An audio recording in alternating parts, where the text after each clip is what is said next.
Hello everyone, welcome to शाला। आज के इस वीडियो में हम इकोनॉमिक्स के फोर्थ सेमेस्टर के क्वेश्चन पेपर को डिस्कस करने वाले हैं। तो शुरू करते हैं सबसे पहले एग्रीकल्चर इकोनॉमिक्स से। फर्स्ट क्वेश्चन में 2 मार्क्स के क्वेश्चंस आते हैं जो कि 16 मार्क्स कैरी करते हैं। उसके बाद आपको 16 मार्क्स के 4 क्वेश्चन अटेम्प्ट करने होते हैं as you know. So first question है मिनिमम वेज एक्ट क्या होता है। रीजनल डिस्पैरिटीज जो एग्रीकल्चर में देखने को मिलते हैं उनके बारे में आपको बताना है कि वो किस किस तरह की होती हैं। कोऑपरेटिव मूवमेंट क्या है, कैपिटल फॉर्मेशन किसे कहते हैं, एमएसपी मिनिमम सपोर्ट प्राइस जो कि गवर्नमेंट तय करती है उसे एक्सप्लेन करना है, पब्लिक इन्वेस्टमेंट क्या होती है, economic development and then agriculture productivity को एक्सप्लेन करना है। Unit 1 is what is land reform, land reform क्या होते हैं और उनके objectives and impact of land reforms in India. ताकि आपको पता है कि लैंड रिफॉर्म्स क्या होते हैं, जमींदारी, रैयतवाड़ी और महालवाड़ी जो हमारी व्यवस्थाएं थी उनको अबोलिश करने के लिए लैंड रिफॉर्म्स लाए गए थे। Next is what is green revolution, explain the impact of green revolution in India. As you know कि 1960 जो है ग्रीन रेवोल्यूशन का टाइम माना जाता है, जिसमें जो हमारे गेहूं और चावल है उनके प्रोडक्शन में बहुत हाई इंक्रीमेंट देखने को मिला था और ये बेसिकली HYV सीड्स के कारण हुआ था। तो उसका जो हमारे इंडिया पे इम्पैक्ट हुआ वो आपको एक्सप्लेन करना है। Next is unit number 2, what is agriculture marketing, discuss the need and measures to improve agriculture marketing in India. Agriculture marketing का कंसेप्ट आपने पिछले सेमेस्टर में भी पढ़ा है, आई नो, तो आपको उसी को एक्सप्लेन करना है। Next is detail note on terms of trade between agriculture और इंडस्ट्री के बीच में जो टर्म्स ऑफ ट्रेड है वो एक्सप्लेन करनी है। Unit 3 what do you mean by agriculture credit, importance, sources और problem of agriculture in India. तो इंडिया में एग्रीकल्चर के लिए क्रेडिट लेने में क्या प्रॉब्लम्स आती हैं, कौन कौन से सोर्सेज आपको पता है, फॉर्मल होते हैं, नॉन फॉर्मल होते हैं, एंड देन उसकी इम्पोर्टेंस क्या है।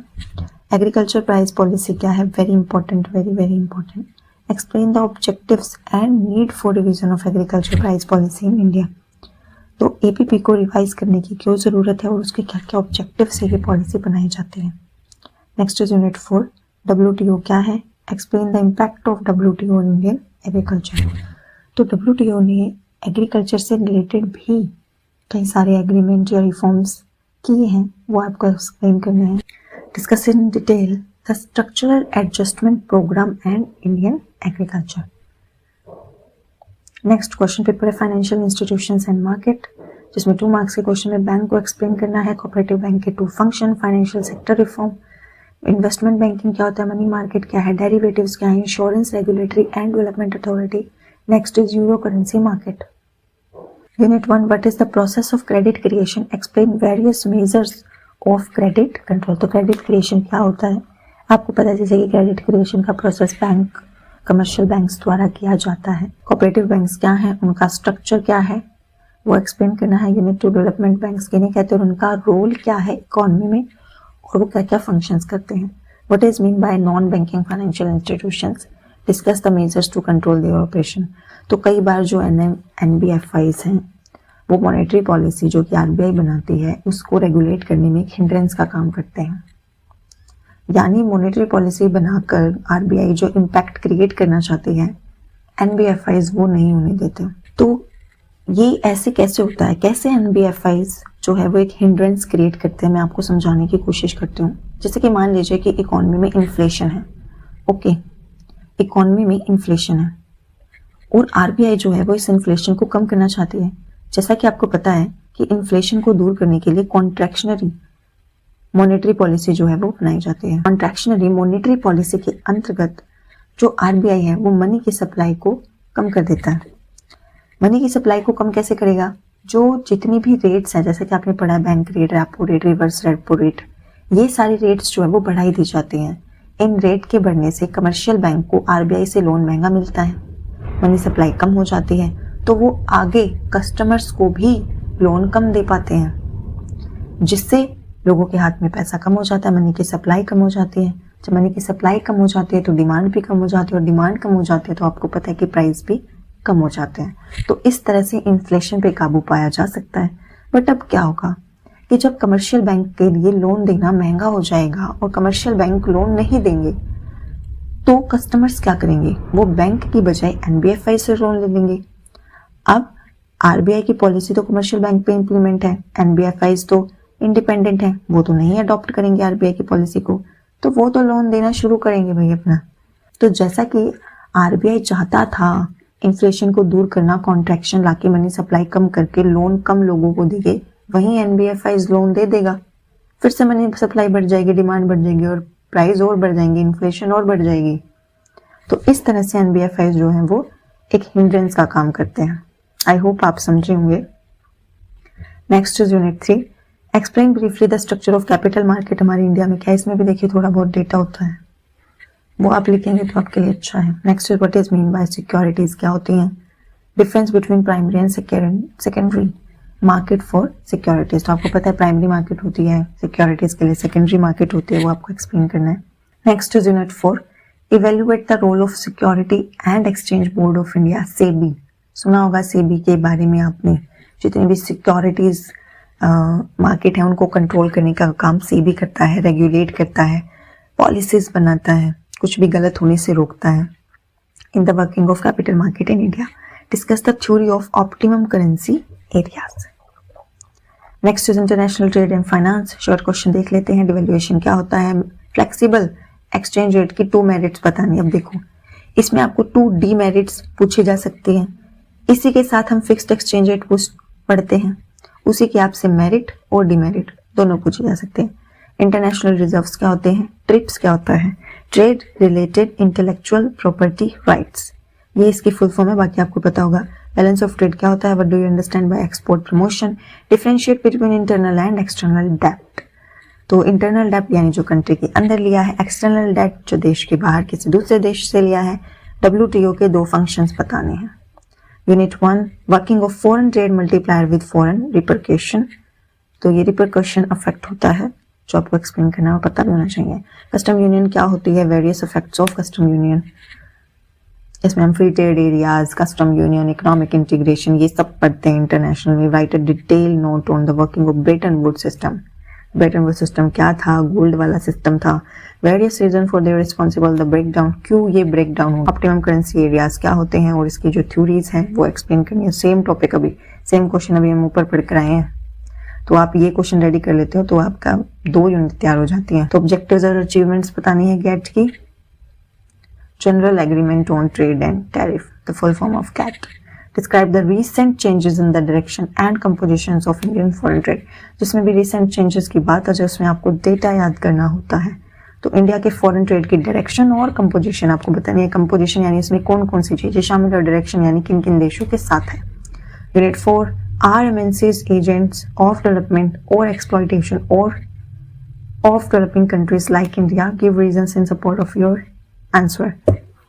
तो ये बताना कि MNCs जो हैं वो किसी भी एक डेवलपिंग कंट्री के लिए एजेंट ऑफ डेवलपमेंट है या एक्सप्लॉइटेशन वाला काम करते हैं, यानी वो उनको फायदा पहुंचा रहे हैं या नुकसान पहुंचा रहे हैं। तो इसमें आपको MNCs के बेनिफिट और शॉर्टकमिंग्स दोनों लिखने हैं। Describe India's recent export import policy, तो इंडिया का जो रीसेंट एक्सपोर्ट इंपोर्ट है उसका फिगर आपको याद करना पड़ेगा। इंडियन इकोनॉमी के शॉर्ट क्वेश्चन देखते हैं। एब्सोल्यूट पॉवर्टी, इसी तरह से रिलेटिव पॉवर्टी भी आपसे पूछ सकते हैं, रिलेटिव पॉवर्टी क्या होती है। Minimum support price MSP, 2 causes of unemployment, migration किसे कहते हैं, बैलेंस ऑफ पेमेंट, BOT भी पूछ सकते हैं। फॉरेन कैपिटल क्या होती है, पब्लिक गुड्स क्या होती है, private goods. Next is environment as necessity. Unit 1, explain the role of agriculture in Indian economy, very easy question. Critically evaluate the impact of WTO on Indian agriculture. Discuss the growth and pattern of industrialization during the planning period in India. तो industrialisation की क्या growth हुई, यानी कैसे industries grow हुई and उसमें कौन सा पैटर्न फॉलो किया गया प्लानिंग पीरियड के दौरान, वो एक्सप्लेन करना। Critically analyse the performance of public enterprise in India, give suggestion to improve their performance. Unit 3, discuss changes in the composition and direction of foreign trade since 1991। तो इसमें पूरा आपको बताना पड़ेगा कि 1991 से लेकर अब तक क्या चेंजेस हुए हैं कंपोजिशन में और डायरेक्शन में इंडिया के फॉरेन ट्रेड के। Describe the main causes of adverse BOP, ये तो बहुत इजी क्वेश्चन है। क्या कॉजेज हैं BOP के एडवर्स होने के और क्या मेजर्स हैं उस चीज को ठीक करने के। पॉइंट्स में इसका क्वेश्चन एक्सप्लेन करना है। तो पॉइंट्स वाला क्वेश्चन आ जाए तो क्या करेंगे आप लोग, सबसे पहले पॉइंट्स को एक्सप्लेन करेंगे, ठीक है।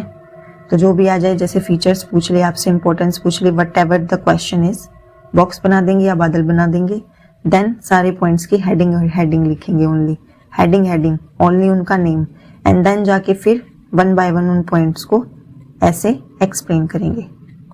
इससे आपके स्कोर बूस्ट होंगे।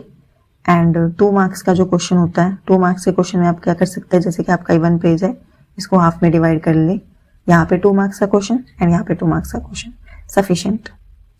अगर आप बहुत ज्यादा पूरे पेज पे एक 2 मार्क्स का क्वेश्चन लिखेंगे ना, मैं सच बता रही हूँ अपने एक्सपीरियंस से, आपका टाइम वेस्ट होगा। कोई आपको 2 के बजाय 4 नंबर तो देने वाला नहीं है। 2 नंबर में 2 नंबर वाला ही लिखना बेहतर रहता है। इतना सफिशिएंट है, बहुत है 2 नंबर में इतना लिखना। इससे कम लिखोगे तो देखो कम नंबर मिलने के चांस हैं। कई बार वो चेकर पे भी डिपेंड कर देता है कैसे चेक करते हैं, बट मेरे हिसाब से तो ऐसे है, अगर आपको फॉलो करना है तो आप फॉलो कर सकते हैं।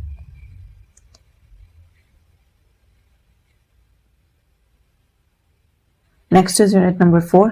Man's interference with nature has implied a shift from environment as a necessity to environment as a luxury. Explain. तो इसमें आपको ये स्टेटमेंट दी हुई है, इसको आपको एक्सप्लेन करना है, तो इस नोट लिखना है relationship between population and environment. Next is self help group, very important. Public economics, short question. Non matching grants कौन सी होती है? Horizontal imbalance in fiscal federalism. As you know कि इम्बैलेंसेस हॉरिजॉन्टल भी होते हैं एंड वर्टिकल भी होते हैं, तो दोनों याद कर लेना। डिफ्लेशन क्या इन्फ्लेशन पूछ सकते हैं, सरप्लस बजट डेफिसिट बजट पूछ सकते हैं, रेवेन्यू एक्सपेंडिचर कैपिटल एक्सपेंडिचर भी पूछ सकते हैं। 2 फंक्शंस ऑफ फाइनेंस कमीशन, डेप्ट management and disinvestment. What is multi unit finance? Explain its various principal.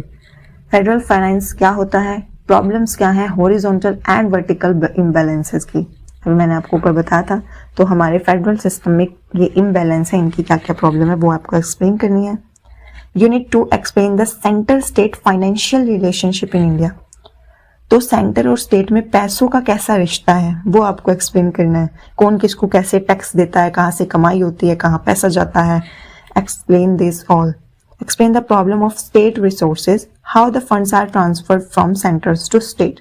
तो कैसे सेंटर से पैसा स्टेट्स के पास जाता है और स्टेट्स के रिसोर्सेज की क्या क्या प्रॉब्लम है वो एक्सप्लेन करना है। यूनिट 3 में फिस्कल पॉलिसी क्या होती है और कैसे फिस्कल पॉलिसी के द्वारा स्टेबलाइजेशन को अचीव किया जाता है। Very easy. Right a short note on the extent of fiscal deficit in India. Question में आपको फिगर याद करनी पड़ेगी, इसमें आपसे एक्सटेंट पूछा हुआ है।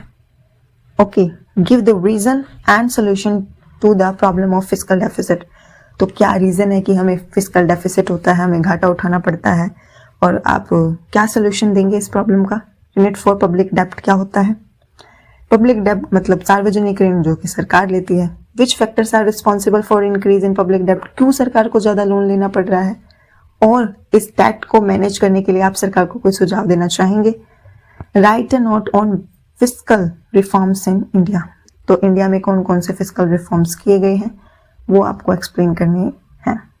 तो आई होप आपको ये वीडियो पसंद आई होगी। अगर पसंद आई है तो वीडियो को लाइक करना और अपने दोस्तों के साथ शेयर भी कर देना। इस वीडियो का मेरा पर्पस जो है वो आपको सिर्फ और सिर्फ क्वेश्चन पेपर से इंट्रोड्यूस कराना था। एक ही वीडियो में मैंने आपके लिए सारे क्वेश्चन पेपर अरेंज कर दिए हैं, जिससे आपको एग्जाम ओरिएंटेड सारे इंपॉर्टेंट क्वेश्चंस का आइडिया हो जाएगा।